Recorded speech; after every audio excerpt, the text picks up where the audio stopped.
Tahun 2015 merupakan tahun kelabu bagi Indonesia. Saat itu bencana asap melanda sebagian wilayah Indonesia, bahkan merambah sampai ke negara-negara tetangga. Bencana ini terjadi karena kebakaran hutan dan lahan yang tidak terkendali. Kerugiannya masif, mencapai 221 triliun rupiah, atau sekitar 1,9% PDB Indonesia saat itu.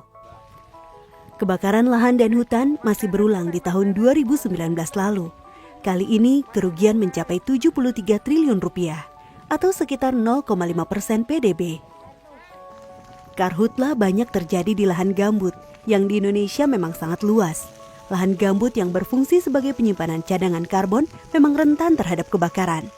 Kebakaran lahan gambut menimbulkan asap yang lebih banyak. Kebakaran lahan gambut juga cenderung sulit dipadamkan secara total.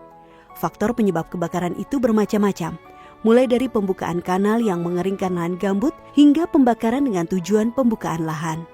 Apabila sudah terjadi kebakaran hutan dan lahan, maka kita akan mengalami kesulitan, akan menghabiskan tenaga, menghabiskan waktu, biaya, energi, dan juga tentunya kesulitan dan penderitaan masyarakat yang terdampak.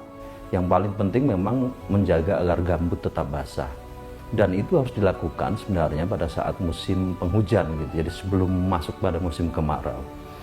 Nah, yang kedua, kita juga belum melihat keseriusan soal penanganan atau hukuman ya terhadap korporasi yang melanggar gitu.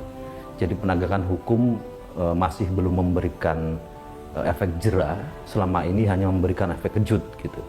Penting untuk kemudian melibatkan peran serta masyarakat sebagai ujung tombak ya dalam menjaga ekosistem esensial seperti gambut ini. Karena mereka yang punya pengetahuan turun-temurun untuk mengelola gambut secara lestari. Jadi dengan demikian, upaya-upaya pencegahan harus menjadi prioritas utama.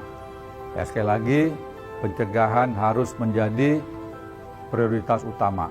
Namun, apapun upaya yang diambil, semua hanya bisa berjalan dengan partisipasi penuh, koordinasi, dan kolaborasi semua pemangku kepentingan demi terciptanya Indonesia yang bebas dari karhutlah.